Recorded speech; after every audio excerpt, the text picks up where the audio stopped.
ন্যূনতম ইতিহাস হওয়া, তাই না? আমরা সরকার গঠন করা মাত্র সময় হয়েছে 4 মাস, তাই না? এই 4 মাসে পূর্বে আমাদের খাজা জিয়ার সন্তান তারেক জিয়ার বেটা কি করেছিল? বলছিল আমরা কিছু কিছু পরিকল্পনা করেছি এবং সেই পরিকল্পনা বাস্তবায়ন শুরু হয়েছে না? এই মনে করেন ফ্যামিলি কার্ড, কৃষক কার্ড, তারপরে আমাদের মসজিদ মাদ্রাসা ইমাম মুয়াজ্জিন পুরোহিতদের আমাদের সম্মানী ভাতা 10,000 টাকা কৃষি ঋণ মকুব করেছে না? আমাদের নদী খাল খনন করে 20,000 কিলোমিটার শুরু করেছে।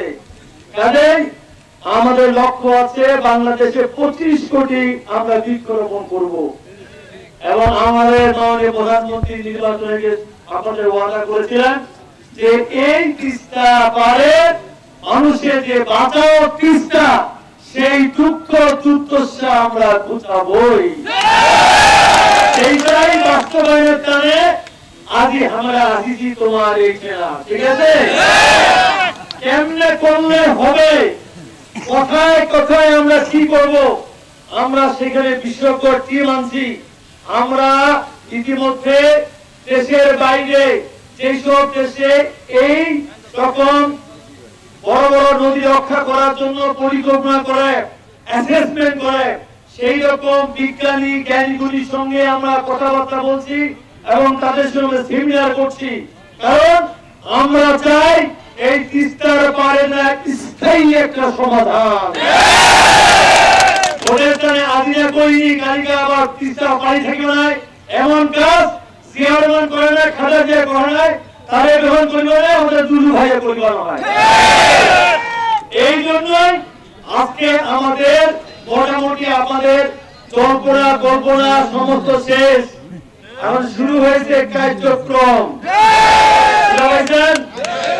এই অল্প দিনের মধ্যে খবর পাবেন আমাদের যেগুলো কাজ শুরু আগে একনেক আছে, ওই একনেকে পাস হয়ে যায় ইনশাআল্লাহ এ বছরের মধ্যে আমরা একনেকে পাস করাবো এবং বাস্তবায়নের দৃশ্যমান আপনারা দেখতে পারবেন। এবং আমিও আশ্বস্ত করতে চাই মাননীয় প্রধানমন্ত্রী যে নির্দেশনা আমাদের পানি সম্পদ মন্ত্রণালয় দিছে, খালি বিস্তায় না সময় দেন কেন বুঝছেন? দেখিবেন এইখানে কিভাবে পানি সংরক্ষণ করতে হয়, কিভাবে বর্ষা মৌসুমে এই জমি জায়গা সেচ দিতে হয়, কিভাবে ভাঙন রোধ করতে হয় এবং প্রয়োজনে আরো ব্যারাজ তৈরি করা হয়, সমস্ত কিছু আমাদের পরিকল্পনা চিন্তা শেষ এবং আমরা আমাদের সরকারের আমাদের ফান্ডিং এর মধ্যে এটা করে ফেলবো, সেটা আমরা ইতিমধ্যে প্রস্তুত নিয়েছি। ওই ফরিদপুরের রাজবাড়িতে যদি 35,000 কোটি টাকা দিয়া ওইখানে পদ্মা ব্যারাজ করতে পারে, আমার ইচ্ছে তো মাত্র নাকি 13-14,000 কোটি টাকা, তাই না? 3 ভাগের 1 ভাগ এইটা হয় না কেন? ইনশাআল্লাহ হবে, বিশ্বাস রাখেন অল্প দিনের মধ্যে ইনশাআল্লাহ দ্রুততার সঙ্গে আমাদের সরকার ইনশাআল্লাহ এর দৃশ্যমান আপনারা দেখতে পাবেন, ঠিক আছে? কাজেই আপনারা অনেকে বিভ্রান্ত করে কিছু কিছু মানুষ আছে, কিছু কিছু দল আছে, দেখেন না ভোটের আগত কত কথা খাইছে, কইছে না সবাইকে জান্নাত নিয়ে গেছে, তাই না? জান্নাত পাইছে? জান্নাত কি ভোটে গেলে পাওয়া যায়? জান্নাত করে আল্লাহ তাআলা যে নির্দেশ সেগুলো পালন করতে হয়।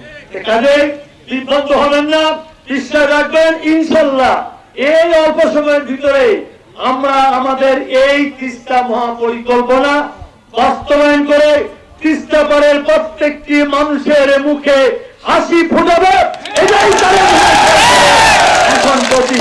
এই কথাগুলো বলে আপনাদের সবাইকে ধন্যবাদ কৃতজ্ঞতা জানিয়ে এবং